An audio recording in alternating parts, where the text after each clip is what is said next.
皆様ご視聴ありがとうございます。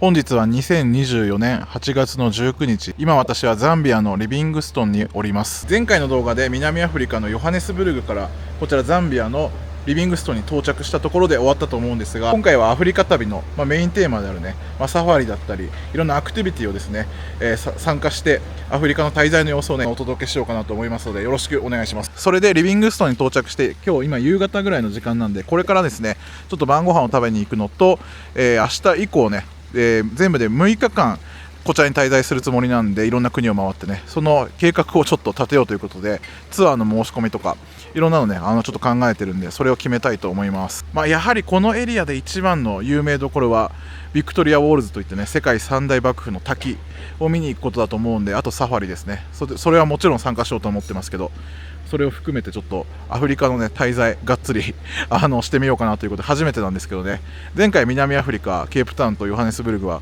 滞在しましたけど、ちょっとそれとはね違いますけどね、雰囲気と。ホテルの中のレストランもあるんですけど、一旦ちょっと外にもねちょろっとお店あるんで、それを偵察に行きます。すごいですね。止まってる車ほとんどトヨタですね。日産もあるけど、警察のパトカーもトヨタだ。スーパーマーケットかと思って来たらホームセンターでした。普通に食器とか日用家具とかが売ってるだけで、残念。電気があんまり来てないのかわかんないんですけど、発電機で電気を起こしてるところがちらほらありますね。思ったよりもザンビアという国、今このエリアだけですけど割と普通ですよね。めちゃくちゃもうジャングルの中みたいなそういうイメージあったんですけど、普通ですね。とりあえず食べるお店はやってなかったんで、今日はホテルの、レストランで晩ご飯にします。こちらがホテルのレストランですね。多分朝食会場にもなってて、あと5日間ぐらいここで食べると思いますけど、今日はここで食べます。今メニューをねちょっと見てるんですけど、これもねやっぱ安いですね。特にすごいなと思ったのがT ボーンステーキっていうのがあるんですけど、 500g の395クワチャなんですよ。ザンビアの通貨はねクワチャっていう名前の通貨なんですけど、これ日本円でねだいたい2200円ぐらいです。 500g の T ボーンで2200円で食べれるってめっちゃ安くないですか。しかもホテルのレストランですよ。なんでちょっと最近肉食べてないなと思って、牛肉ステーキとか食べたいんで、これを頼もうと思います。他のメニューもねハンバーガーとかもまあまあ安いですよ。ピザも80マルゲリータ85とかなんで、相当安い。ドリンクは男は黙って炭酸水頼みました。ドリンクもめっちゃ安くて、だいたい1つ200円ぐらいですね。マリオット系のホテルなのに。それじゃあいただきます。今回の旅多分始まって初のレストランでの食事だと思います。いただきます。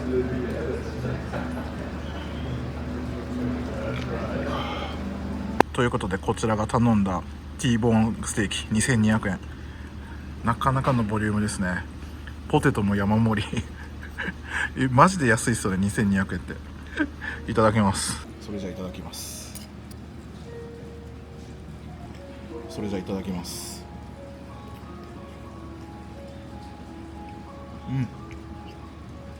普通にめっちゃうまい。久しぶりにステーキ食いましたね。だからがっつり肉食いました。今回の旅に初めてかな。うまいっすわ。普通にうまい。クオリティは高いですね。それでこちらがマラリアの予防薬ですね。1日1錠。入国する2日前から飲んで、これ全部飲み切るって感じですかね。はい。一応ちゃんと飲んでおります。お見せした通りね、あれだけ蚊がいたんで部屋にスプレー撒いて分かったんですけど、やっぱ飲むの大事だと思います。未だにやっぱね、旅行者の人でもマラリアに感染する人とかいるみたいで、飲めばね基本的にリスクはかなり減るらしいんで、しっかり飲みます。ということで1日目はこれで終わりです。寝ます。おやすみなさい。おはようございます。ザンビア2日目です。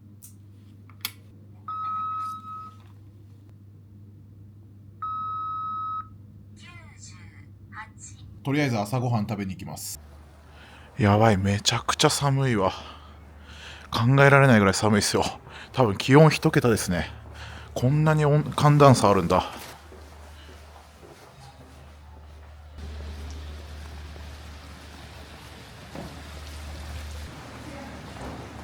朝食会場入りました。今日から5日間ぐらい多分同じ朝食なんですけど、美味しそうですね。エッグコーナーもあります。ということで今食事をとってたんですけど停電しました。やっぱり電力事情が厳しそうですね。多分まともな方だと思います。発電機で電気をね作ってるお店とかもありましたんで、今真っ暗になりました。ということで朝ごはんこんな感じで持ってきました。野菜はこれぐらいしかなかったです。トマトと玉ねぎときゅうりぐらいしか。はい、ちょっと昼食べれるか分かんないんで朝をメインに食べておきます。だいたいここ最近1日2食ぐらいですね。尋常じゃないぐらい寒いですね。朝出発のツアーとか参加したら本当にがっつり上着とかないとやばいと思います。今ね気温11度だそうです。11度ですよめっちゃ寒い。いただきます。美味しい。こんだけのものがここで食べれるのはかなりね上の方だと思いますんで、ありがたく食べたいと思います。しかも無料ですしね。それでは朝ごはんも食べ終わりましたんで、今からタクシーを呼んでですね、ザンビア国境側のビクトリアフォールズ、そちらの方にですね移動しようと思います。片道2時間ぐらい歩くらしいんですけど、そこからジンバブエ側のビクトリアフォールズの国境で滝を見つつですね、そのまま歩いて、これはツアーじゃなくて自分たちで今からタクシーで行こうと思います。入場料がねその国立公園の中入るのに20ドルかかるみたいで、あとビザ代もかかりますね。ジンバブエに入る時のその辺はちょっと向こうで、対応しようと思います。それで私たち今ね現金持ってないんですよね。こちらの、ザンビアの通貨クワチャですか、US ドルしか持ってないんで、でも US ドルだけで全部いけるみたいなこと言ってましたんで、ホテルに入ってるツアーの人がツアーガイドの人がね、その辺も探り行きたいと思います。日本で買ってきたオニヤンマくん、とりあえずリュックにつけておきました。それでこちらのプロティカホテルから、ザンビア側の滝までホテルで配車を頼むと10ドルだったんですよね。別にそこまで高くはないんですけど、で今マサさんがですね現地の価格で行きたいということで現地タクシーを調べてですね、で今呼んでくれたみたいなんですけど、それが5ドルでしたね。半額でしたね、片道滝まで。どの車か分かんないですけど今待ってます。ローカルタクシー来ました。すごいトヨタのファンカーゴですね。懐かしい。Victoria Falls? Victoria Falls. Oh, okay. You want to go and watch the falls? Zambia first time. Zambia first time? Yes. Then you're going to enjoy. 先日ケープタウンでね起きたことと全く同じことが起きてます。ホテル出てすぐにガソリンスタンドに入りました。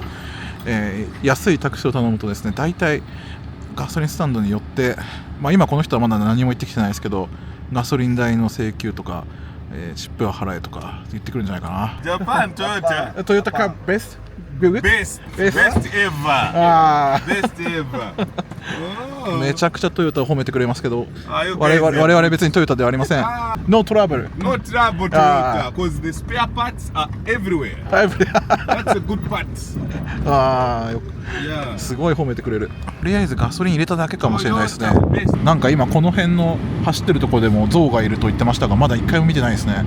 メニーエレファントって言ってますけど、そんな近くにいるんですか。 So much elephants. すごいな。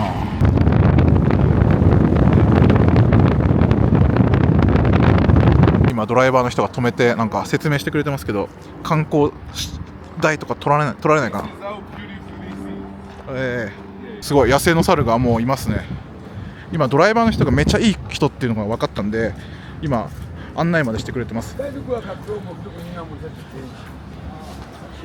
とりあえずここがもうイミグレーションと同じ役割を果たしているとか、イミグレーションって書いてありますけど、ここで一回、ザンビア側のこの全然まだ先なんですけど滝はね、ここでスタンプをしてもらってビザを取ってから歩いてウォークインらしいです。とりあえずこちらの施設で、ザンビアの出国完了いたしました。今スタンプをしてもらいました。確認はなかったです。本当にねスタンプを押すだけで、今から歩いて、その中間ラインですね、ジンバブエとザンビアの間、そこに滝がありますので歩いていって、最終的には徒歩で、ジンバブエ1回入国して、でまた戻ってくると思います。それでは行きましょう。もう野生の猿がすごいいるらしくて、で今持ってるこのカメラとか、リュックをねでかい猿が持ってっちゃう時があるから気をつけろって今さっきのドライバーさんに言われました。なんで気をつけます。ちょっと猿は怖いですよね。苦手です私。とりあえず歩いていきます。ということで今外にいる入国審査官にパスポートの確認がありました。でなんとパスポート見せたらね、ありがとうございましたと日本語で言われました。めちゃくちゃすごいね。ここで日本語で言ってくれる人なんているんだ、ザンビアであとめっちゃ優しい。あと現地の人たちね、パスポート持ってないのか、なんか A4 の紙切れにハンコをしてもらって、それで出入りしてるんですよね。ここからこれですね。ここで今ザンビアを出国しました。すごい、今中間ラインですね。いや、この瞬間がねめちゃくちゃ楽しいですよね。この国境を歩いて渡るっていう、特に男性の人、そういう人多いんじゃないかな。僕はねこういうのめっちゃ大好きで、歩いて国境を渡るっていうのを、この時間が観光してる時よりも結構好きだったりします。マジででかい猿がいて、前歩いてる人が木の棒を持って一応歩いてたから、自分も今木の棒を拾いました。ここが国境のボーダーのとこの橋かな。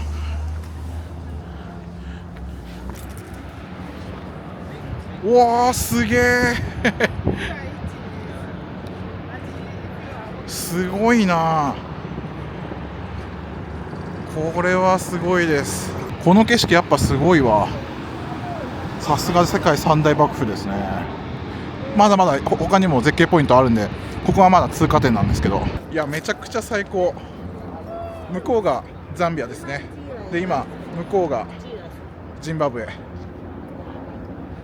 いやー、これはアフリカの穴場と言われてる場所ですけど、すごいっすわ。ちょうど橋の中間ラインのとこにこの小屋があって、これアクティビティのバンジーだそうです。バンジージャンプ。ちょっとやる勇気ないな。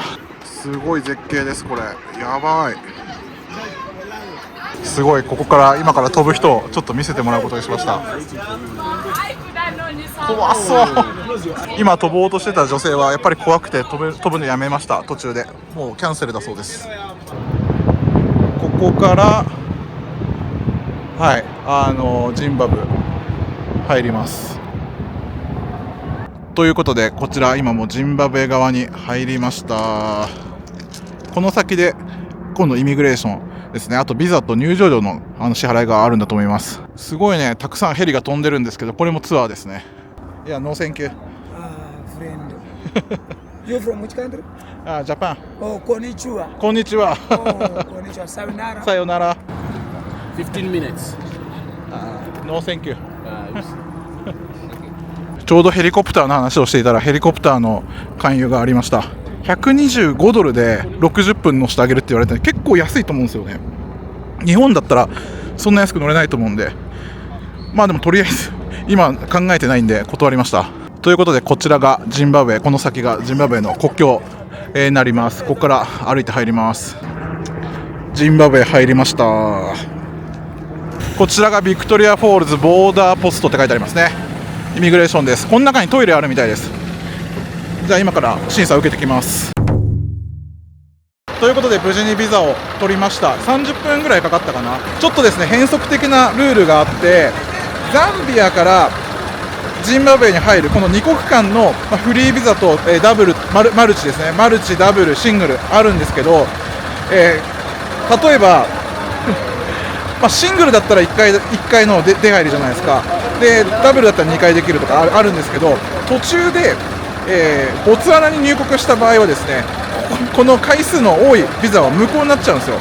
だからこの予定の中でボツワナに入国する、ボツワナに入国する予定がある人が、例えば無制限の、ビザとか、マルチのビザをね取ってしまうと、せっかく高いお金払ってもですね無効になっちゃうらしいんですよね。だからそこの兼ね合いがこう難しいというか、なんでその都度シングルで取って出入りもできるんですけど、結構並ぶんで時間かかるし、無制限持ってればねそのまま即通過できるんですけど、これがまたうまい商売やってると思いますよ。で自分たちはねボツワナにサファリに行く予定があるんで、無制限取っちゃうと無効になっちゃうんですよ。また取り直しになっちゃうんですよね。そこをすごい気をつけないといけないんですよ。でもこの先また、ジンバブエに入る予定もあるんですよ。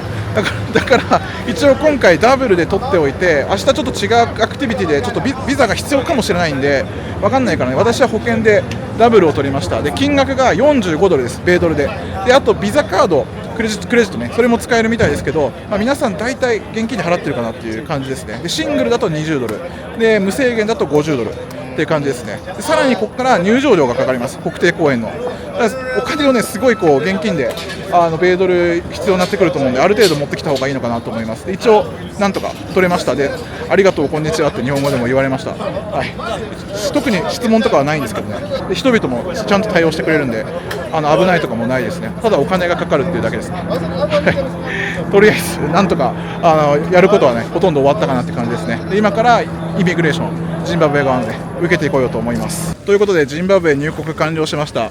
イミグレーションね何もなかったです。一応 X 線の機械とか警察官が立っててねいるんですけど、パスポートのこの表紙これ見せただけで GO って言われました。だから中のチェックはねさっきのビザの取るときに見てるんだと思いますよ。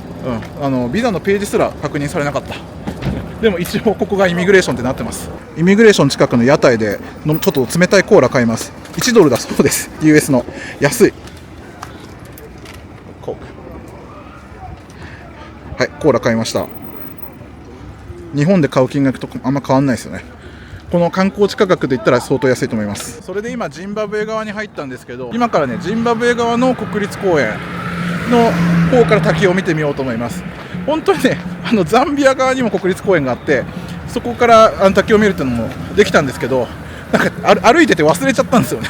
だから帰りにザンビア側の国立公園入ろうと思ってます。それで先ほどビザを取ったイミグレーションがあそこにあって、歩いて2分ぐらいですかね、ここに、ジンバブエ側の、国立公園の入場入り口があります。はい、それで入場料払ってきました。外国人は50ドルです。でクレジットカード使えないです。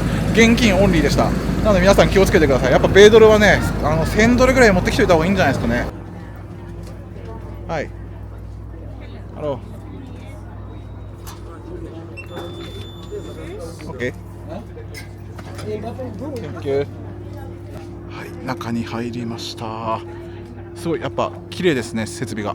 はい、国立公園の入り口にはね売店があって、飲み物とかコーヒーとか買えるようになってます。今聞いたらね水2ドルコーラ2ドルだいたい2ドルです。安いんですけど、やっぱ外と値段がもうここで倍違いますね。まあここは入り口なんですけど、最後に皆さん立ち寄ってお土産を買ったりするような場所ですね。はい、この中は国立公園なんですけど、タバコが吸えるということで、今これが灰皿だそうです。はい、普通なんかね国立公園とか国定公園の中タバコダメですっていうの多いんですけど、日本とかダメだと思うんですけどOK だそうです。スタッフの人も吸ってました。とりあえず滝まではウォーキングですね。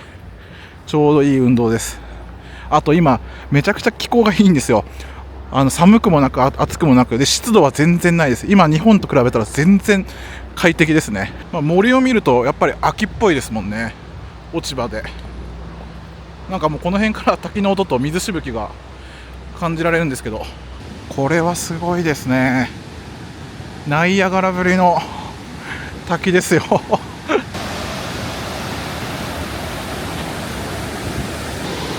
これは圧巻ですね。素晴らしい。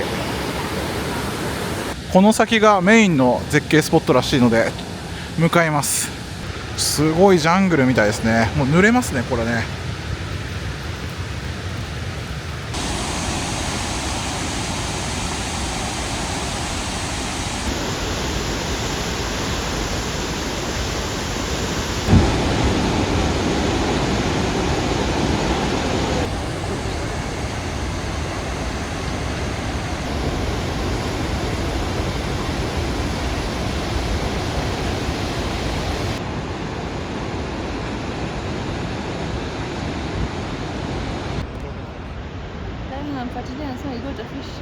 素晴らしい絶景を堪能できて大満足しております。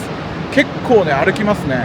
私今もう歩くことを結構努力してるんで最近ね全然苦にはなってないです。あとねデブには優しいです。階段とか上り坂とかほとんどなくほぼ平坦ですね。だからこれ見てもらったら分かる通り平らなんですよ。だから平らなところを歩いてるだけなんで距離は歩いてるんですけど全然ハードな感じではないので、私みたいなタイプの方々私みたいに階段とか上り坂が嫌いな人うってつけの観光スポットですね。今日は8月の20日なんですけど、このエリアねもう今観光の超ハイシーズン、一番いい気候ということで一番いい時に来れてますね。それでこちらがジンバブエ側のビクトリアフォールズの、最後の場所ですね。終点です。であそこ渡ってきたんですけど橋を見えるところでおしまいですね。いや結構歩きました。でも全然疲れなかったです。素晴らしかった。すごい、あんま逃げないですね。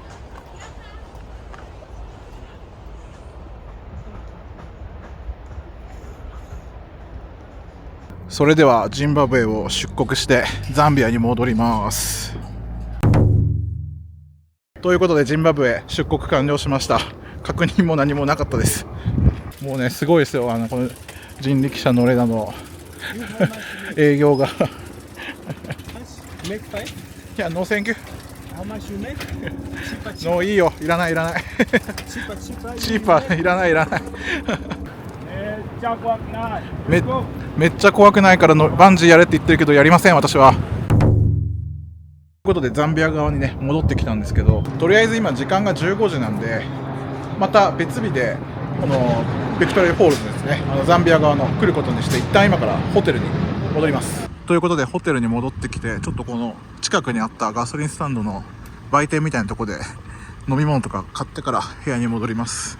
結構綺麗ですね。何でも売ってますわ。飲み物系もお菓子とか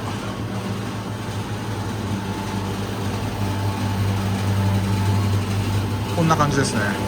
それで今部屋に戻ったんですけど、先ほどのガソリンスタンドのところのコンビニで飲み物を買ってきました。ああいうところは大体ローカル価格だと思うんでちょうどいいかなと思って、でこの3本ゼロペプシ、マウンテンデュー、セブンアップね、買ってみました。いくらだと思います？ 3 本で200円です。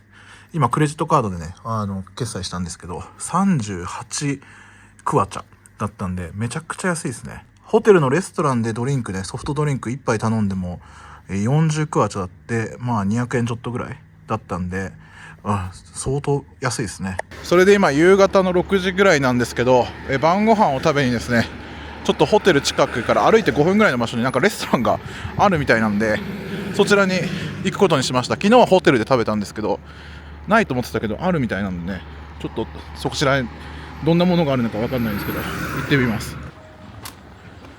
こちらのお店なんですけどね、カフェって書いてありますね。ライブカフェ、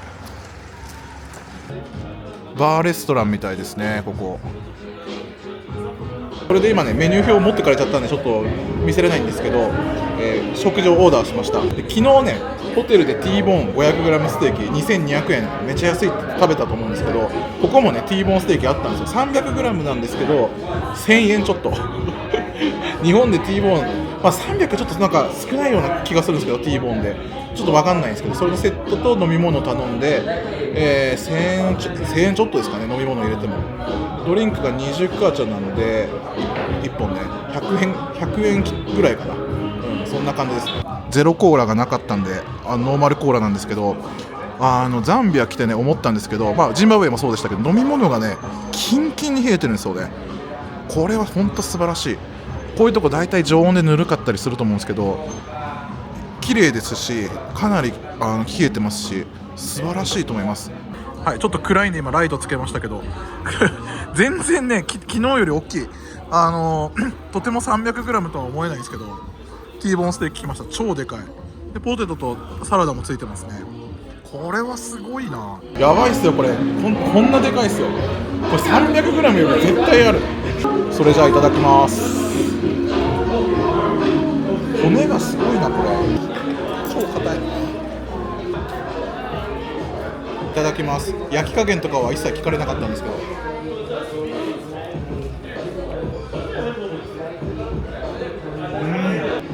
美味しいですよ。美味しいけどこれで1000円はやっぱすごいと思いますけど昨日のに比べたら相当肉が硬いですねでも量はこっちの方がありますね。こちらのレストランは奥が床屋さんでこっちがジムなんですよね。フィットネスセンターで、ここが私が宿泊してるホテルの利用者だと宿泊者だと利用できるみたいです。でその奥がガソリンスタンドで全然ね今回のホテルの周りに何でも揃ってました。ないっていう風に思ってたんですけど。ということでザンビア滞在2日目がですねこれで終わりということで、今日はジンバブエに歩いて徒歩でですね、ボーダーを越えてジンバブエ側の国定公園、世界遺産のねビクトリアフォールズを見てきたということで、今日それで終わっちゃったんですけども、結構ね時間がかかったんですよ、予想以上に。距離はね、今日私1日で 12.9 キロ歩きました。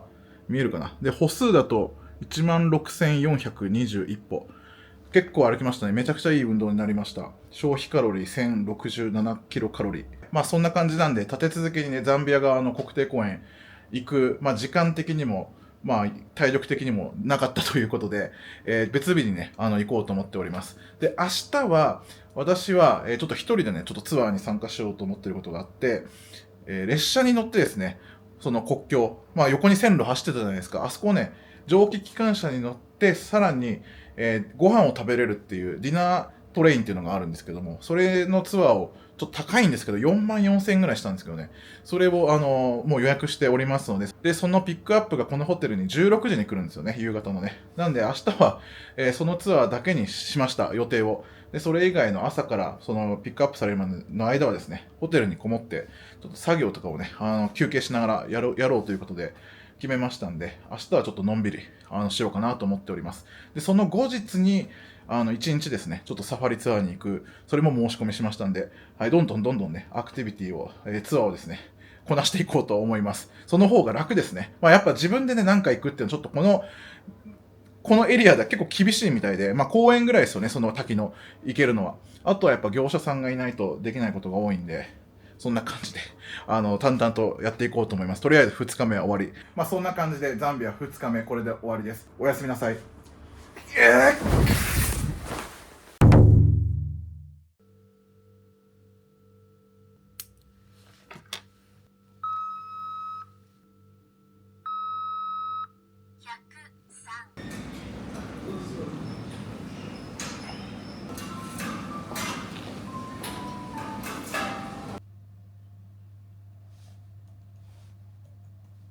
それで今15時30分、あとちょっとで夕方なんですけど、トレインディナーといって、ちょうど裏にですね、線路があるんですけど、ここをですね、蒸気機関車で客車を引っ張ってですね、滝のビクトリアフォールですね、そちらの方に向かって景色を見ながら美味しいディナーを食べるという、そういった観光客向けの列車が走ってるんですよ。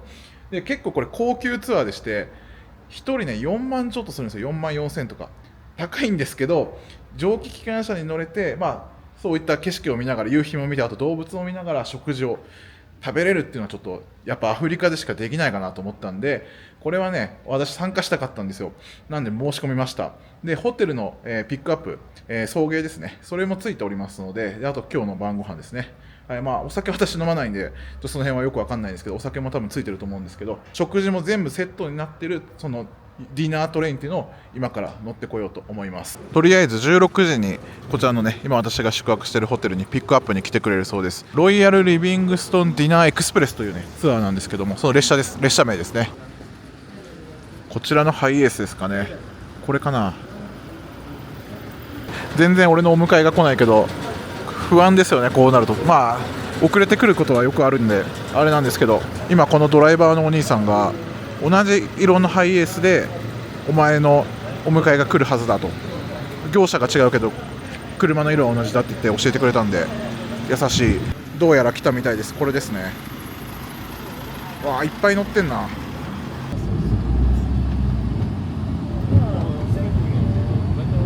このツアーの流れを一通り説明しますと、今からですね列車に乗って、でまずはですね景色を楽しむために絶景ポイントで列車が止まったりするんですよね。であと昨日歩いて渡った橋、あそこの線路あったじゃないですか。あの線路のところでも30分ぐらい停車して景色を見たり、自由時間があって、その時に SL の運転台に入れてくれたりとか、車内でねくつろいでもいいですし、写真撮影とかして、それが終わったら今度食堂車に移動してディナータイムと。で夕日もね沈んでくる頃なんで、夕日を見ながらくつろぐみたいな。でもう夜の8時ぐらいにまたホテルで、戻るのかな。9時か8時かぐらいに解散みたいな、そういったツアーです。自分が蒸気機関車に乗るのは子供の頃に大井川鉄道で乗って以来ですね。最近乗りたいなと思ったんですよね。また海外と日本ではいろいろ違いますけど、今回かなり高級な方のツアーなんで4万超えてますからね。なかなかなんですけど、あと、このザンビアにある高級ホテルのシェフたちが乗ってて、そこのホテルの、コースが出てくるみたいです。はい、今駅の敷地に入って裏口から入ってきましたね。あ、止まってますね。これですね、これ。あ、これは違うか。あ、止まってるわ、これですね。うわー、すごい、もう目の前が乗り口だ。やばくないですかこれ。扉開いたらもう列車のレッドカーペットですよ。これは予想外、すごいな。ちなみに一人参加多分俺だけです。孤独なおじさんの一人列車旅をお楽しみください。Thank you。ハロー。すげえ。あれが SL かな。もう乗り込んじゃったけど。Hello, thank you. Iced tea? Iced tea, yes. Thank you. Go all the way. あ、ごめん。そうです。すげえ。すげえ。すごくないですかこの車内。やばー。エアコンもガンガンに効いてますね。この車両は応接室、ラウンジカーで奥にねバーがあるんですよ。あとちょっと見に行こうと思いますけど、でこの先が食堂車なのかな。こちらがバーですね。で奥がね水風みたいな展望デッキになってて見えるんですよ、景色が。すげえな。ラグジュアリーなねホテルみたいな列車乗ったこと今まで一回もなくて、すげえふかふかなソファーで中が木目調ですごいですね。乗ってきてる人たちみんなセレブみたいな人たちばっかりですけど、なんか一流って感じですね。サービスがすっかり夢中になってて飲むの忘れましたけど、ザンビアアイスティーだそうです。他にもねビール、ワインなどなどありましたよ。それじゃあいただきます。めっ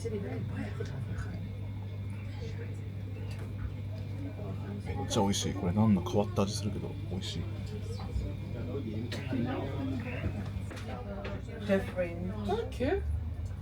はい、突然ですが列車が動き始めました。かなりゆっくり動いてますね。はい、今からウェルカムドリンクを飲みながらブリーフィングがあるそうです。ウ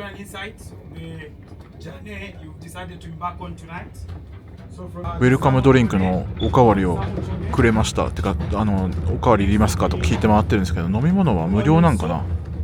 で今説明してますけど、とりあえず今からサンセットを見に行って、でアニマルを見て、で滝を見て、で美味しいご飯が待ってますよみたいな話をしてます。すごいバック走行で行くんだ。今デッキ出てきたんですけど、すごい飲み物飲みながら最高ですねこれ。あとタバコも吸えますよ。プッシュバックの状態で橋まで行くんですよ。ジンバブエの国境まで。すごくないですか。こんな体験もなかなかないと思うけど、意外とみんな展望席来ないんですね。このタイミングでおつまみをくれました。はい、うまそう。忙しいですね結構。撮らないといけないし、景色も見ないといけないし、食べないと飲み物どんどん来るし。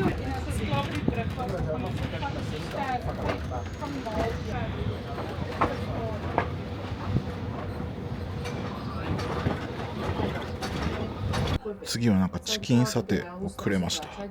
なんかどんどんくれますね。一旦中に入りました。こういう作りになってるんですよね。で外は展望席プラスタバコも吸えて、ここでも滞在していいと。で安全対策でお兄さん2人が見ててくれるというか、で何でもやってくれますね。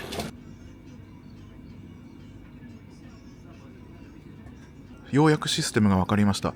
ビールとワイン赤白とこのザンビアアイスティー以外は US ドルかクワチャでオーダーでお金がかかるっていうことみたいです。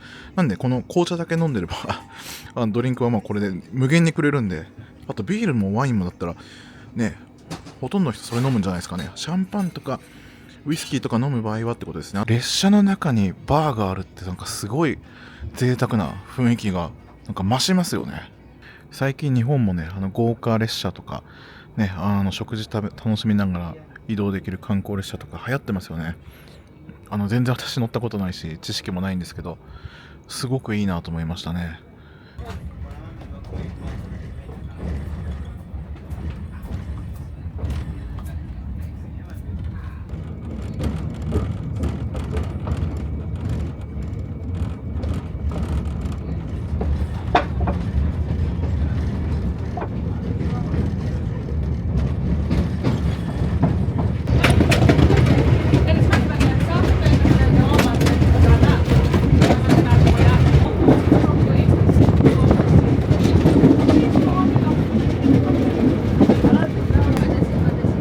これはめちゃくちゃ楽しいですね。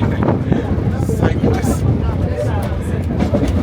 この夕方の日が沈む前にいろんな動物たちが川にですね水を飲みに来るらしくて、象とかそういったものがね見れるらしいです。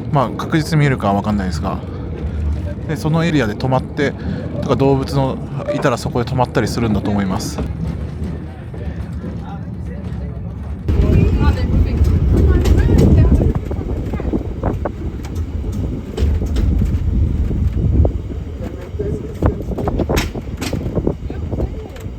すごい線路のところに象がいます。超近い。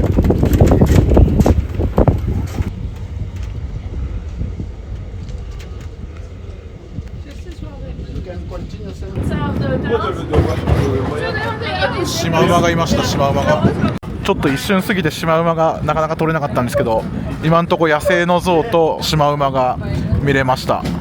人生で初めて野生の象を見ました。動物園以外であんなにたくさんいるんですね。50匹以上はいると言ってました。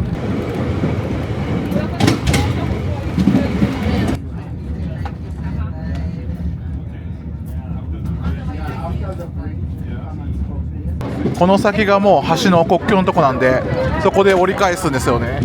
国境との境目のところですね。ボーダーのところに今扉を開けてます。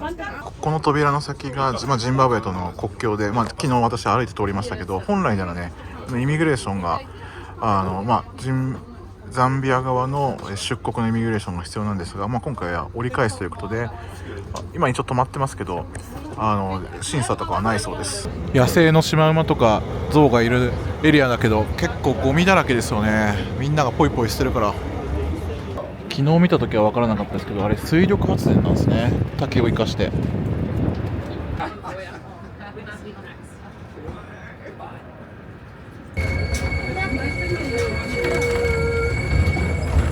昨日来た橋です。国境の橋ですね。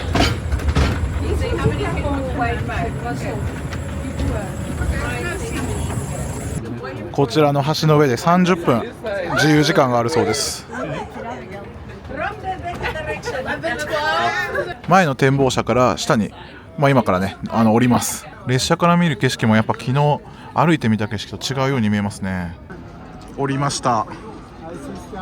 こんな感じになってるんですね。かっこいいですね。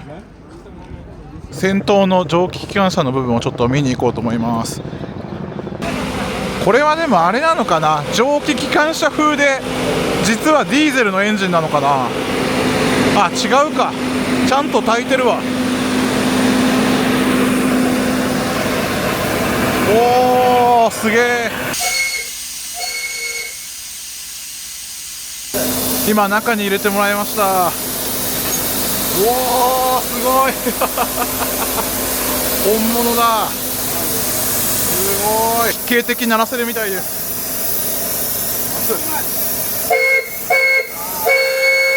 おー、すげえ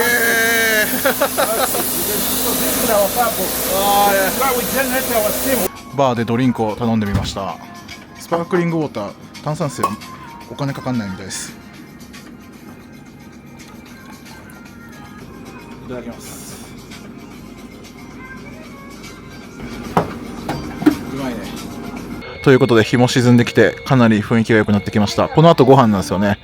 で今横で喋ってる人たちがベトナム人の多分超金持ちのファミリーなんですけど、今話してハノイに住んでんでハノイ来たことあるかって言われたから、フォーガーが大好きだよって言ったらすごい喜んでくれました。フォーガーっていうのはフォーの鶏肉のチキンの方ですね。食堂車に案内されました。うわすげえ、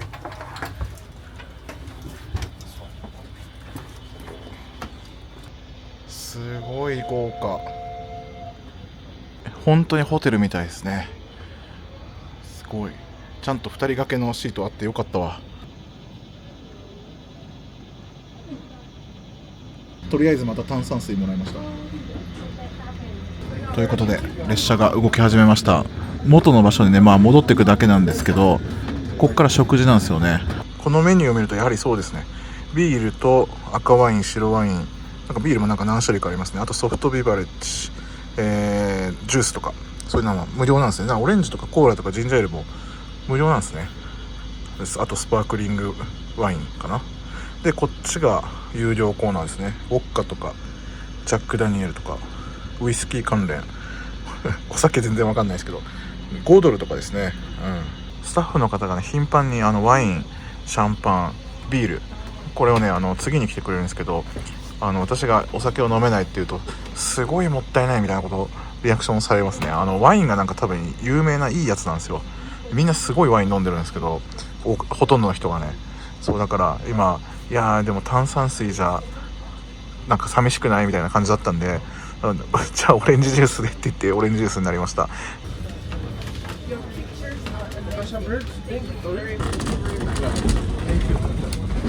美味しそうなパンが来ました。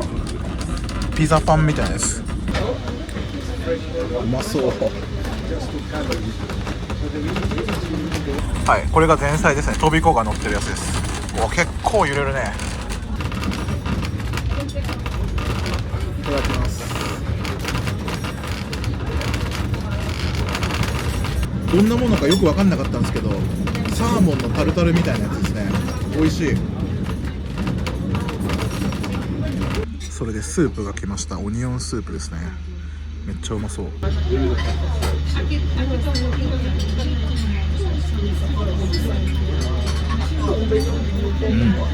ちゃうまい。すごい味がしっかりとしたトロトロの玉ねぎのスープ、最高にうまいですね。乗ってみて分かりましたけど、そこまでね満席なほどお客さん乗ってないですね。自分の周りほとんどいないですもんね。すごいおしゃれそうなやつが来ました。卵料理だと思うんですけど、なんか説明があったんですけど、この後にステーキが来るみたいです。それでこちらがメインの食事ですね。牛ヒレ肉がパイ包みになってるやつみたいなやつです。よくわかんないですけどめっちゃいい匂いします。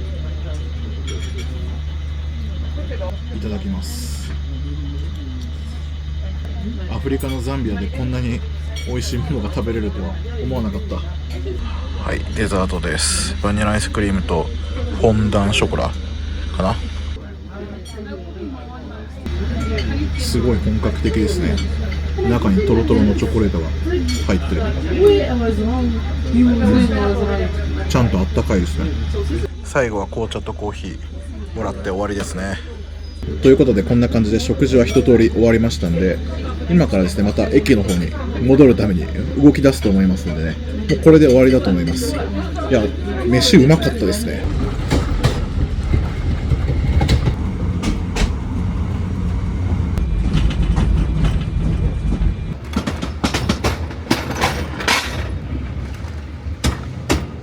それではホテルに戻ります。帰りもしっかりレッドカーペットですね。Thank you so much。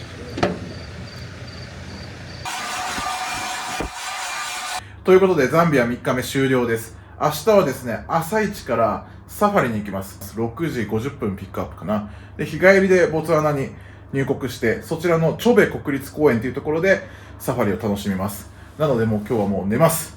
おやすみなさい。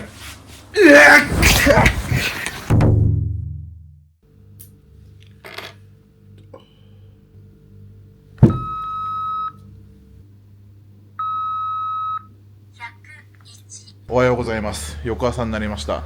それでは今日はもう朝早くからサファリに出かけます。それでは今日一日ワンデーツアーなんで、今からサファリに出かけます。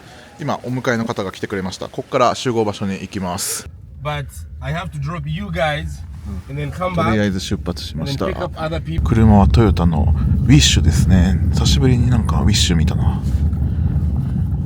この後ね乗り換えをして多分4区になると思いますけど、今朝の7時です。今のドライバーさんは日本に旅行に行ったことがあって、京都のバンブーフォレスト、竹林ですねと日本のお酒が大好きだそうです。大体みんななんか日本のことをよく言ってくれますけど、この後ですね移動した後に、ボツワナのチョベ国定公園に入って、そちらでサファリとあとボートサファリ、それをね2つダブルでやって今日帰ってくるっていう感じです。はい、今ねザンビア側の国定公園、この世界遺産の場所ですね。もうその敷地に今入りました。その中でピックアップミーティングポイントらしいですね。全然私把握してないんで、もうでも結構動物がいそうな感じですね。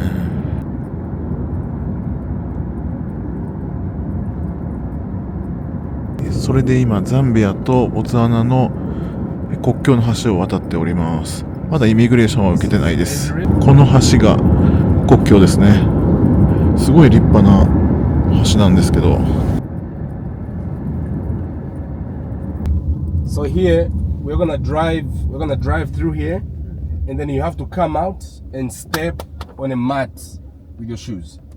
今ですね、このちょっと今余裕がなくて動画撮れなかったんですけど、このイミグレーションの施設に日本の国旗が書かれておりました。日本がね援助で作った建物だそうです。このボツワナとザンビアのイミグレーションの施設です。ちょっとね一瞬過ぎて撮れなかったんですけどね、高速の料金所みたいなところに2つのボツワナとザンビアの国境の下に日本の国旗で日本の国旗がね書かれてました。間違いないと思います。すごいね、ここだけ施設がめっちゃ綺麗なんですよ。多分援助で作ってるんですよ。こちらでですね一応パスポートのチェックと、ヘルスチェックなんで空港によくサーモグラフィー置いてあるじゃないですか。それも個人で取るとやつですね。でこの中に置いてあるサーモの機械が全部日本の国旗がついてました。日本が多分供与したやつですね。ここがさっきねちょっと取り忘れたんですけど、また戻ってきたんで今撮ってるんですけど、ここはイミグレーションの場所で日本が援助して作ったものだそうです。めっちゃ綺麗。ちょっと時間ないんでもう行きます。ピカピカです。もうなんか設備のなんか作り方とか道の感じがすげえ日本みたいだなと思ったら、やっぱり日本の国旗あったんで、これ知らなかったんでね感動しました。こちらの改造したランドクルーザー、これで行きます。今日私たち以外に7人のお客さんで行動するらしくて、この席取りっていうのが結構ね重要らしいんですよ。事前に調べた限りね、やっぱ真ん中に座っちゃうと結構見えづらいっていうのがあるんで、一番後ろの角取りました。多分一番後ろはかなり揺れると思います。あとねコンセントついてます。充電用の。すごくないですか初めて見ました。それではサファリツアー開始です。まずは半日このランドクルーザーで、ゲームドライブってやつですね。いろいろ動物のいるとこ回ってって、午後からお昼食べた後ボートに乗り換えます。それではボツヌアの中に入ります。これもですね日本が作ったものだということになっておりますけど、国旗あるかな、さっきはありましたけど、めちゃくちゃ雰囲気ありますね。これランクルで、これオープンカーで最高なんですけど、これ日本でもなんか乗りたいな、買おうかな。この辺はボツワナの街ですよね。超綺麗です。ショッピングモールもありますよ。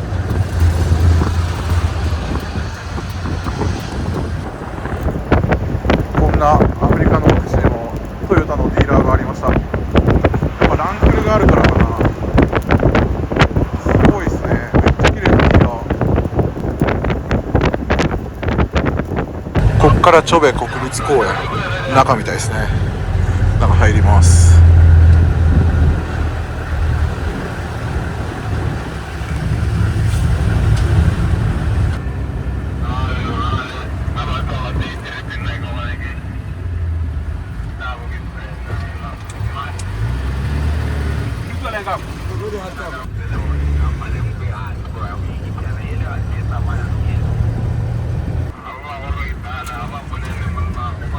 うわすごい。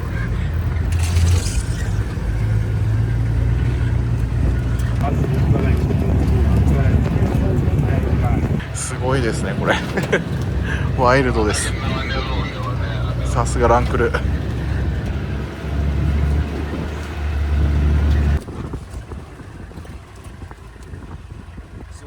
Chobe River, right?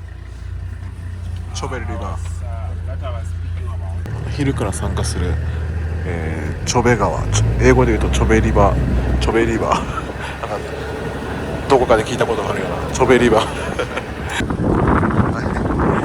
取れなかったけどキリンがいましたこれ取るのむずいね。すごい、めっちゃいます動物。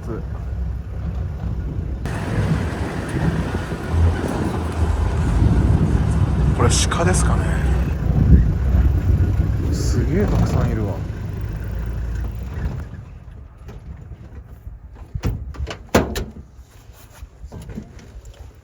Maribao stork, right? The bird is called Maribao stork. So the impalas only こんな males に do 近 have くで見れる horns, と。 right? Only males do have horns, while females they don't have horns, which means those ones are females, right?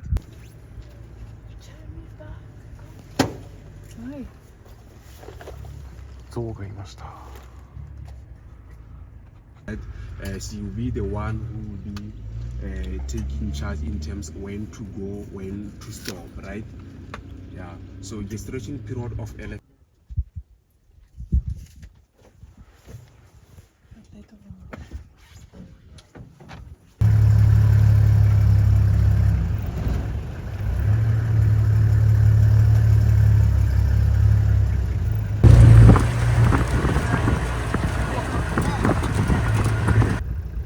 Called a sable antelope.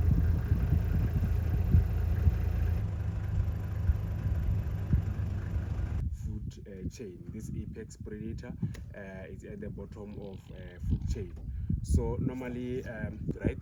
So it's very difficult for me if you can. This is a greater kudu, the second.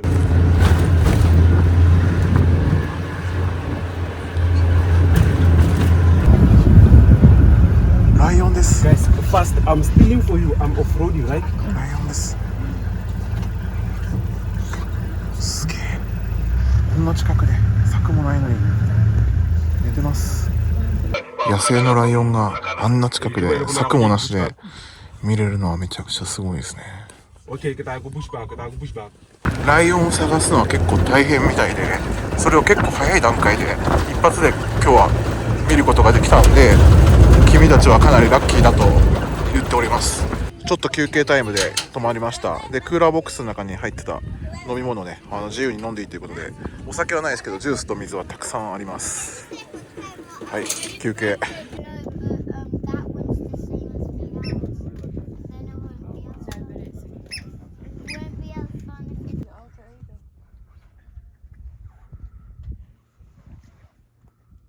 A giraffe's body temperature, right? So most of the time you can see some giraffe, those patches are darker. これは象の死骸ですね。すごい匂いがしますけど、象も襲われて食べられてしまうことがあるんですよね。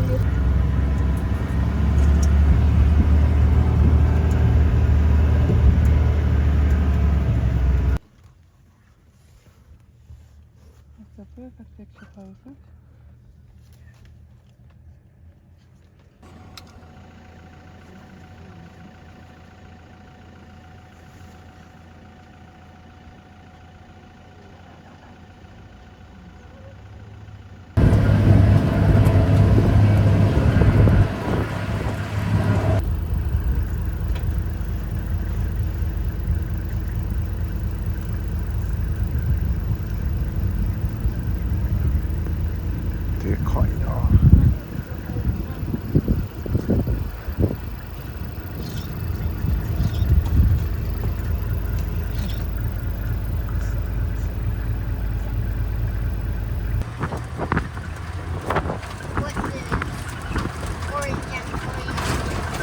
とりあえず半日のサファリ終わりました。ゲーミングドライブでしたっけ？ゲームドライブめちゃくちゃいいですね。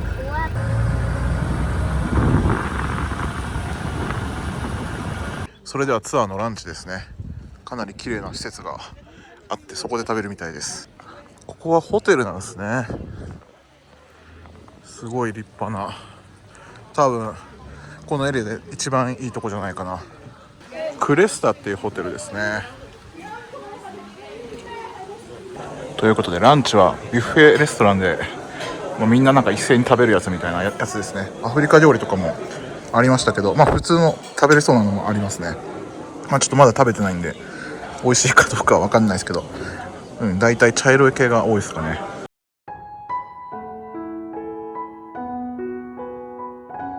それで今昼休憩でね、ホテルのビュッフェレストランか、そこでツアー客みんな飯食べてるんですけど、私も食べましたけど、ちょっとね悲しいお知らせというか、私の体調が悪くなってきました。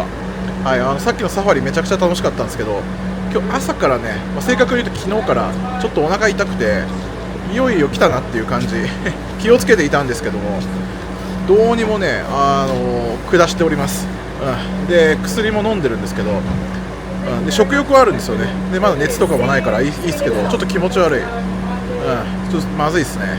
今から何時間か船乗るんで、なんで頑張ります。それで今からボートサファリというツアーが午後からスタートで、ボートに乗ってこのチョベリリバーですね、チョベリバーを、ふらふらしながら動物を見るってやつです。これがね結構人気なんですよ、ここのチョベ国立公園で。これを参加するのとゲームドライブ、この2つはね結構マストですね。ほとんどのツアーでも入ってるんじゃないかな。もう全部パッケージされたやつでも。今食事をしたホテルからそのまま乗るみたいですね。ここが多分発着になってるんだ。こっちのでかい船かと思ったらこっちでした割とちっちゃいですよこれ。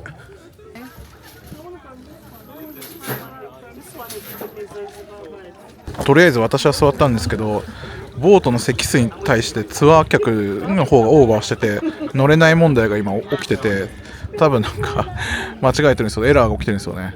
だから2人乗れないけどどうするかみたいなのになってます。これは一番やっちゃいけないことなんですけど、どうするんだろう。先ほどの船からチェンジしてちょっと多く乗れる船に今変わりました。で今から出発します。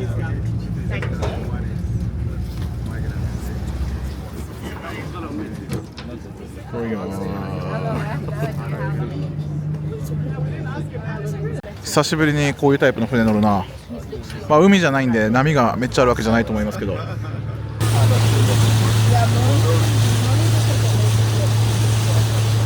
この川沿いにいる動物を、ウォッチングするっていう感じのツアーで、さっきよりもね、景色がちょっと違って見えるっていうのが面白いっていうのがポイントだと思います。川辺に動物たちが水を飲みに来るんで、それのこう川側から見るって感じですよね。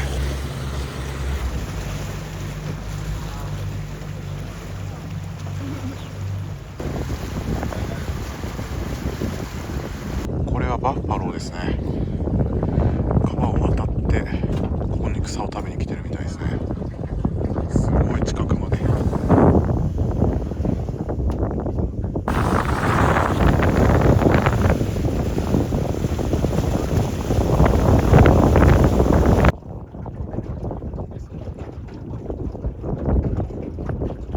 ワニがいます。ワニが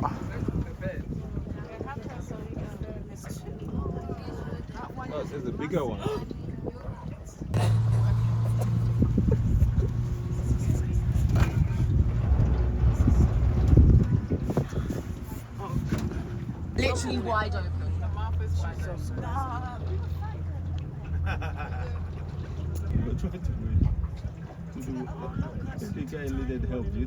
Nothing.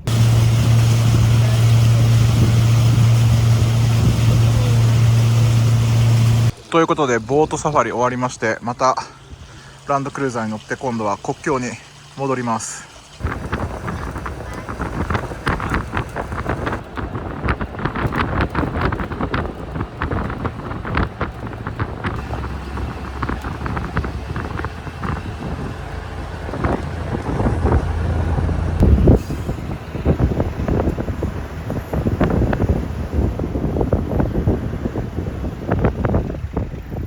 この施設も日本が作ったものですね。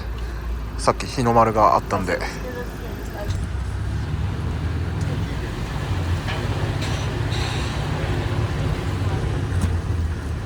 日入国審査を受ける前にここでね、さっきと同じようにヘルスチェックっていうのがあって、要はね、手の消毒と足はね、さっきやったんですけど、あとサーモで体調が悪くないか調べられます。それじゃあイミグレーションを受けてきます。なんかすごいいるイメージだったのに。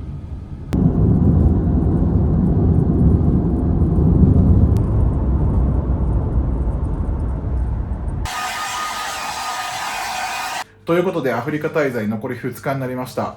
とりあえずもう今日は体調のために早く寝ます。おやすみなさい。おはようございます。翌朝になりました。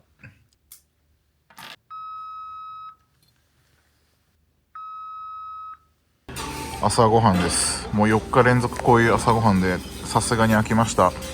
野菜も全然なくて、あと食べるとお腹壊しそうで、ちょっとトマトとかは食べようと思いますけど、こんな感じです。ちょっとサラダ食べたいですね。ということで5日目の朝になりました。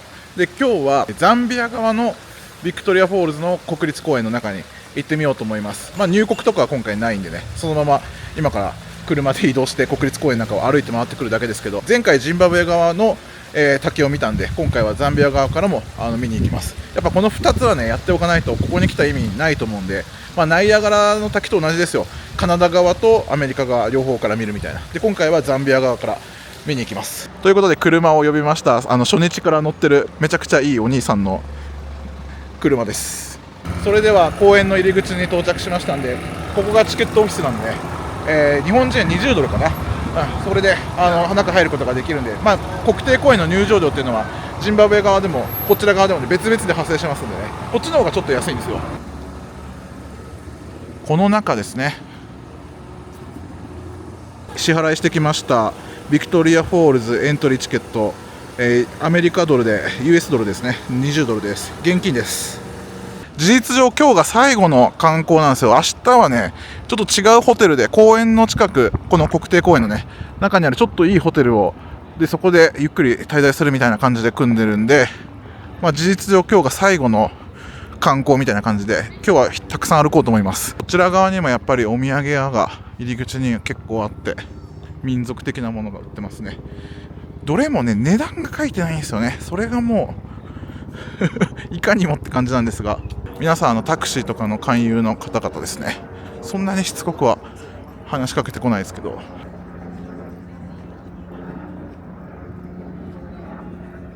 こちらの人たちはね、ヘリコプターのことをね、ポコポコっていうらしいんですよ。だからポコポコ行かないっていう風にみんな勧誘してくるんですけど、最初何のことか分かんなかったんですけど、ヘリコプターらしいですね。それでは中に入ります。中入りましたけど、でかい猿がね結構いるんですよ。怖くてね、なんかドライバーの人もね、猿は気をつけろって言うから、スマホとかリュック持ってっちゃうっていうからビビってるんですけどね。早速滝がありました。入って1分ぐらいです。ジンバブ側の時はね、1日で12キロぐらい歩いたんですけど、ザンビア側は多分ね、距離は非常に短いんじゃないかなと思いますね。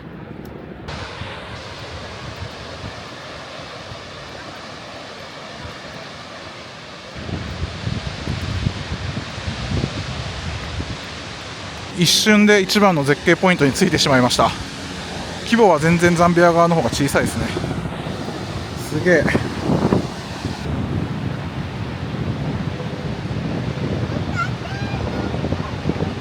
ということで、ザンビア側のビクトリアフォールズ、1時間ぐらいで全部見終わってしまいました。もうここが最後の場所ですね。はっきり言ってやっぱ見どころが多いのは、滝をねがっつり見たい場合はジンバブエ側ですね。なんか前評判にもそうやって書いてあったんですけど、ただここはここでね結構いいと思います。人も少ないですし、ゆっくり写真撮れるし、全然悪くはなかったですね。値段はやっぱ全然違います。こっちが20ドルでジンバブエ50ドルなんで2倍以上するんですけど、大体ここに来る日本人の観光客の人は両方行くと思いますけどね、向こうとこっちとでね。なんで私も今回両方は見とこうということで来ました。はい、これで終わりです。とりあえず戻ります。それで今リビングストンにね、唯一あるショッピングモールに来ました。この辺結構唯一お店があるみたいな感じなんですけど、結構綺麗です。でここにあるね、ハングリーライオンっていうね、このアフリカエリアでチェーン展開されてるマックとねケンタッキーを足して2で割ったようなお店があるんですよ。これ南アフリカでもハングリーライオンあって、食べようかなと思ったんだけどなかなかタイミングなかったんですけど、ここにあったんで、チェーン店ですけどね、今からフライドチキンかな、メインはそれ食べようと思います。こちらですね、ハングリーライオン。このエリアに来るとよく見かけるんですけど、初めて入ります。このピザ屋さんも気になるけどな。まあでもちょっとハングリーライオンにしよう。 Wi-Fi 使えますね。ということで人生初のハングリーライオンちょっと食べてみたかったんですよね。ちょっとまずはハングリーライオンのチキンから食べます。一応なんかスパイシーとノンスパイシー選べたんですけど、ちょっとスパイシーにしました。普通にうまいですけど、普通の味ですね。まあ、ここで食えるのはありですね。ケンタッキーに結構味が近いですね。私コールスロー大好きなんですけど、ちょっとここでね、生野菜はやばいような気がするんで、ちょっとだけにしておきます。量はすごいありますね。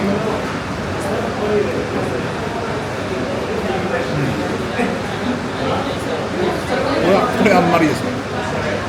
ハングリーライオンバーガー、これね、すごい量。トマトとチキンとチーズ、レタスですね。The guy was so excited. And instantly writing down. これうまいわ。からしマヨネーズの味がすごいする。ということで人生初のハングリーライオンまあそこまでって感じかな。自分の感想を言うとケンタッキーの方が多分美味しいと思います。だけどまあアフリカメインでね、あるお店なんでちょっと体験したかったっていうことで食べました。チキンはねちょっと塩気が多いなって感じでしたね。でもやっぱ繁盛してるんでみんなよくね食べに来るんだと思います。もうこの景色だけ見るともうその辺のなんかショッピングモールみたいな感じで全然ザンビアにいるって感じではないんですけどね。セントラルの方は真ん中の方なんですよ。もっと奥なんですよね。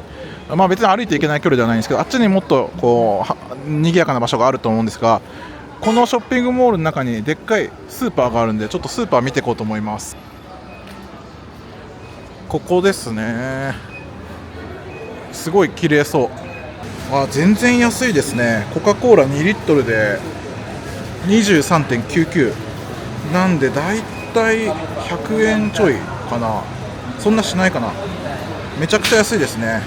ホテルでソフトドリンク1杯20とか40なんでめっちゃ安いです。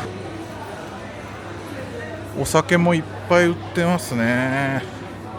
ビールがなんかコーラより安いらしいんですけど、このなんかフライングフィッシュっていうなんか地元のビールがあって、これが20ですね、1本なんで、お店でのドリンク表を見るとビールの方が安いんですよ、コーラより。全然中のタイのロータスみたいな感じでもう何でもありますね。品数も多いです。結構海外に行くと日本のねポッキーとかなんだろうコアラのマーチとか売ってたりするんですけど見ないですね。さすがアフリカまでには及んでないのかな。すごいなんか並んでるけど、これパン屋さんですね。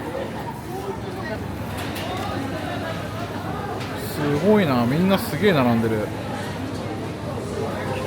まあ普通にサンドイッチとかおかず系も売ってますよね。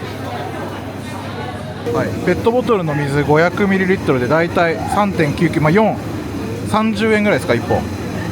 安いです。今回滞在中2回食べましたけど、ティーボーンステーキね、やっぱりどこ行ってもメニューにあるんですよ。でこれザンビーフっていうザンビアのね牛肉なのかな、本当にこれちゃんとした牛肉なのか分かんないんですけど、でこれ 580g あって55なんで400円ちょい、450円ぐらいなんですよ、牛肉で。めちゃ安いですよね。ただ正直食べてみてそんな美味しくなかった。硬すぎてね、焼き方の問題もあるのかもしれないですけど、骨付きのこのステーキ肉ってのはよく食べるんですね、皆さんね。この辺も全部ザンビーフですよね。ネックとか、まあ、部位によって違うって感じですかね。豚肉もあります。でザンビアの人たち基本的にキリスト教多いので豚肉料理結構食べるみたいです。昨日からちょっとお腹の調子がずっと悪くて、でヨーグルトとか全然食べれてないんですよね。だからちょっとこれを今日買ってきたいと思ってるんですけど、はい、普通のヨーグルトで14ぐらいですね。ということで全く問題なく買い物できました。クレジットカードでタッチ決済でできました。ヨーグルトと炭酸水だけ買いましたんで、これで今からホテル戻ります。ホテルまで2キロぐらいあるんですけど、歩いて帰ります。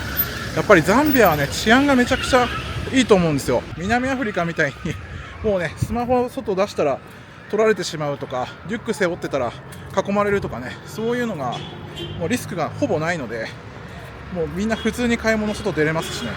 とりあえず運動に2キロ歩いて帰りましょう。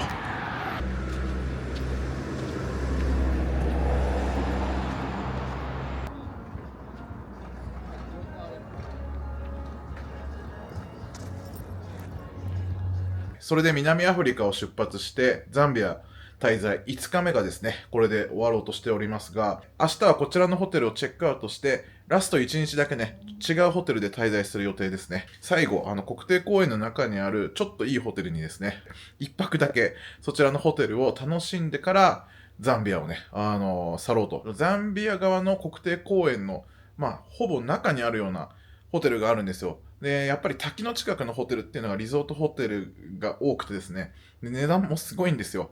特に欧米人の方々がよく宿泊されてると思いますが、日本人でもツアーで行ったら泊まるのかな。1泊10万ぐらいするようなホテルが多くてですね、今回そこはちょっと高いということで、町側のポイント枠、マリオットポイントが使えるところで節約してたんですけど、最後だけね、ちょっと奮発しようじゃないかということで、1泊だけそちらのホテルに移動して、そこで楽しんでから、アフリカをね、去ることになります。ホテルステイを最後楽しんで、この動画終わろうと思います。おはようございます。翌朝になりました。で、今からホテルをね、チェックアウトして、朝ごはんを食べてから、今から朝ごはんを食べてからホテルをチェックアウトして、今日最終日になりますんでね、先ほど説明した通り、別のホテルで一泊ゆっくり過ごして、終わりになりますんで、移動します。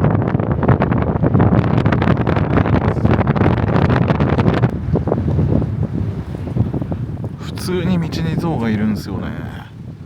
超近い。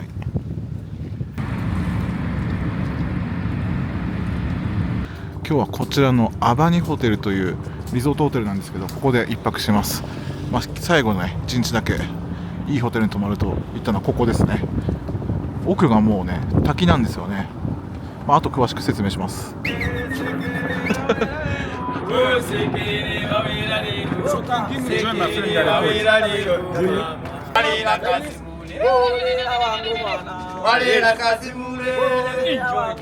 ということで歓迎のダンスをやって、今からチェックインになります。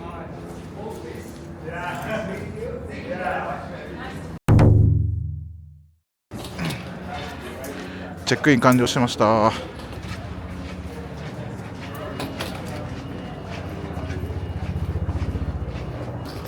もう動物がいます。もうほんと国立公園の中にあるって感じですね。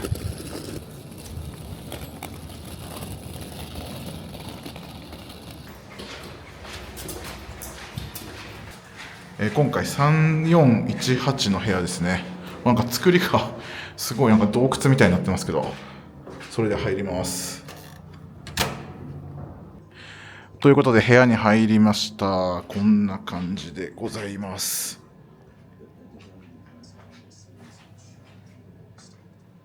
1階の部屋でそのまま直でプールに行けたりレストランに行けるっていう利点がありますね。全部で高い建物ではないんで2階までしかないんですけど、地面側ですね。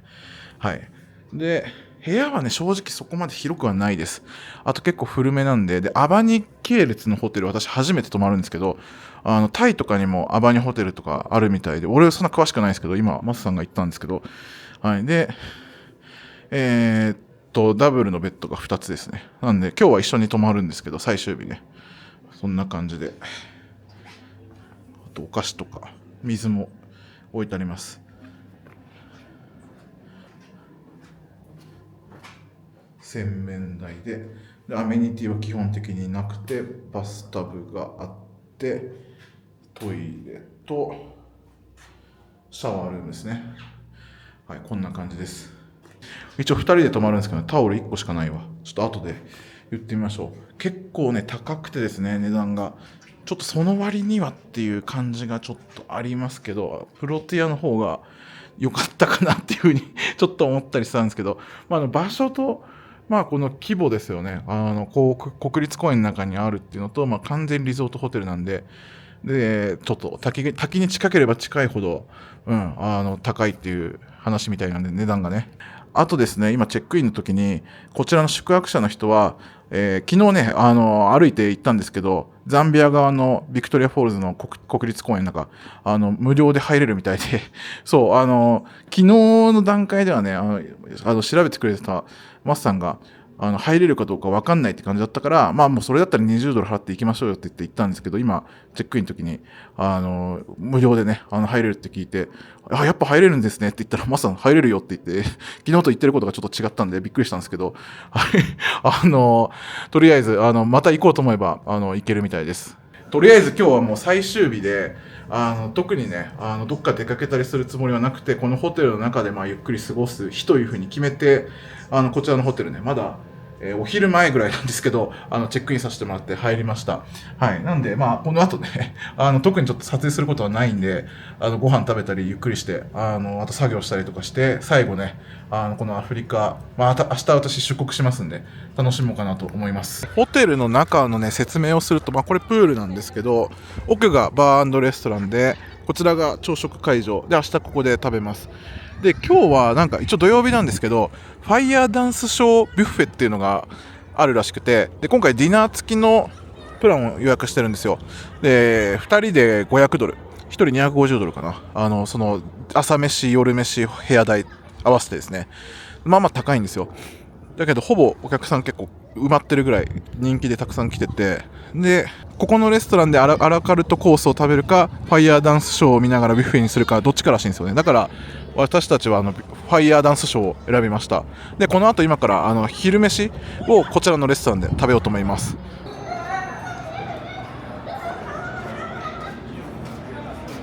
それではお昼ご飯をホテルのレストランで食べます。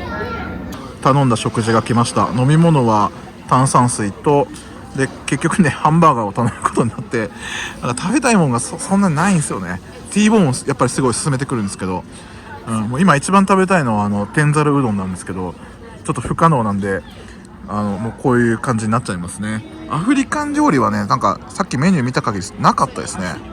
やっぱピザとかファストフードばっかりです。街中見ても基本的に。それでですね、普通にホテルの敷地の中に野生のシマウマがいるんですよね。野生ですよ。もう今目の前にいるんですけど、すごくないですかこれ。本物ですよ。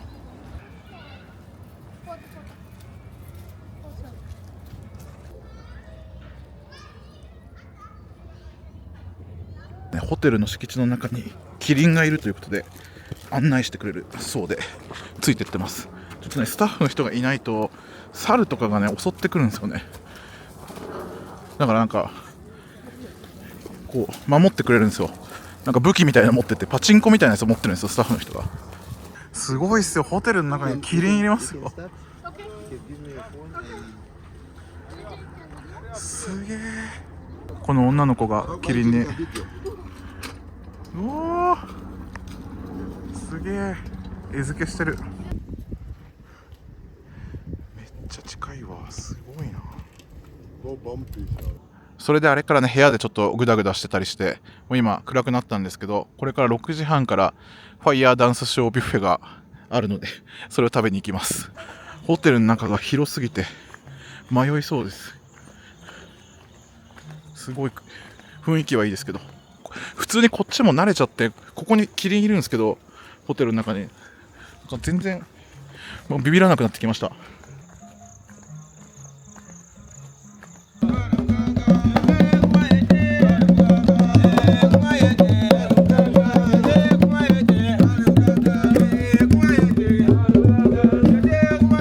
こっちのお酒ですかね、なんか置いてあります。どういうシステムなんだ。 When I say Mukaninga, you respond Kalanganchi. まずはここで最初のショーを見るそうです。3分ぐらいで終わるから座ってくれと言われました。 Kalanganchi. 感じ。 And what is the meaning of that? When I say Mukaninga, I'm asking if you are ready to say question.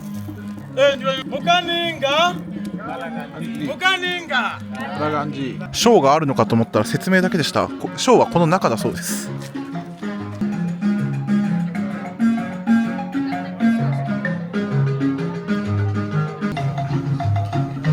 ちらが夕食会場です。完全に外ですね。でこちらがサラダバーで、奥がデザートで、ドリンクは全部有料、水もなのでその都度お金払えってことですね。でここはホットコーナーと言ってました。肉料理とザンビア料理もあると言ってましたね。ステーキ食べ放題です。うまそう。おすすめされたのがクロコダイルワニのステーキですね。お兄さん一押しらしいんで食べます。ちょっと怖いですけど、どうしてもサラダバー食べたいんで、こうなんか火の通ったやつをメインに食べようと思います。もう野菜が食べたくてしょうがない。とりあえずちょっと暗くて見えづらいと思いますが、一通り持ってきました。このポークスペアリブが俺は一番うまそうに感じたんですけど、あとグリルチキンでザンビーフのステーキで一押しのワニ肉のステーキもう一応食べます。サラダコーナーはねちょっと謎のものがすごいあって、一押しされたのは芋虫のサラダだったんですけど、ちょっとさすがにちょっとね躊躇しました。持ってこなかった。後でもし気が向いたら食べます。あとこれオクラのサラダとコールスローと、このねコロニーってやつが何かよくわかんないんですけど、なんか豚の血の塊みたいなやつですね。ドリンクは男は黙って炭酸水、ちゃんとライムと氷も入れてくれました。これでね50クワチャなんで250円ぐらいです。まず最初に一番うまそうだったポークスペアリブ、豚肉ねめっちゃ久しぶりに食べる。牛かチキンしかなかったと、魚と今までだからちょっと食べたくていただきます。まあでも味はうまいですけどね、なんかちょっと若干生ですね。そういえば昔リトルワールドでワニ肉の串を食べた記憶がありますけど、それぶりだな。こんな形で塊でのは食べたことないですね。じゃ鶏肉のささみみたいですね。いただきます。臭みは全くないですけど、完全に鶏肉のささみの食感かな。ヘルシーで良さそうですね。これは食べれますね。あとまあこれ普通のチキンですね。これは普通です。ショーが始まりました。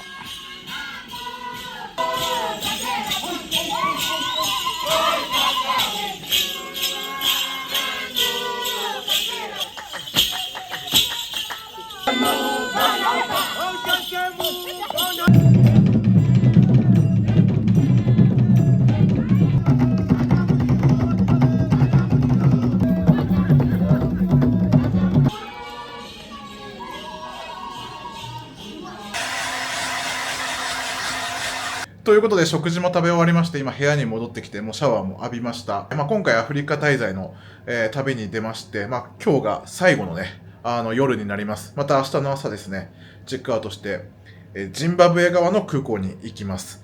で最後ね締めくくるいい晩ご飯とそのショーを見れて大満足しました。まとめて話すとやっぱサファリが一番良かったかなと思いますね。この動画でお届けしてると思いますけど、動物がそんなに好きじゃない興味ない人でも多分楽しいと思う。それで明日は朝ごはん食べた後ちょっと私だけ早くチェックアウトしてね空港に向かわなければなりませんので、もう今日はこれで寝ようと思います。また明日以降結構過酷な移動が予想されますので、ちょっとねお腹も壊してたんで体力ちょっと落ちてるんで、今日はもう早めに寝ます。それではアフリカ最後の夜です。おやすみなさい。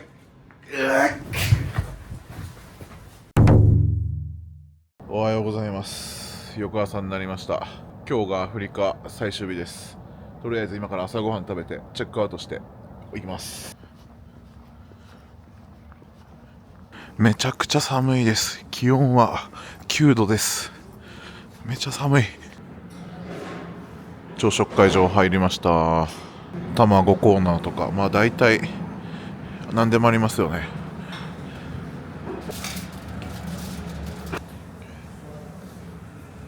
こんな感じでした。すいませんちょっと雑で。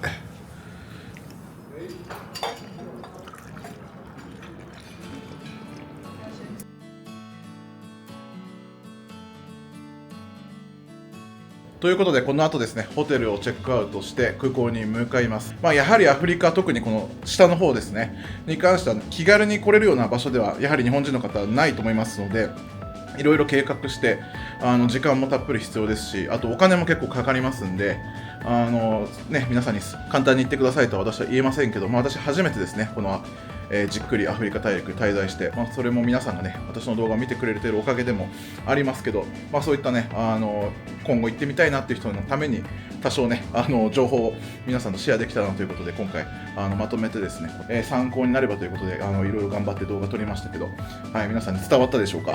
非日常感をね味わうにはもうめちゃくちゃうってつけの場所、サファリとかもすごくおすすめなので、皆さんよかったら興味のある方行ってみてください。次回はですねアフリカを出発しまして中東ドバイに行きます。その様子をまとめてお届けしようと思いますので、よろしくお願いします。ご視聴ありがとうございました。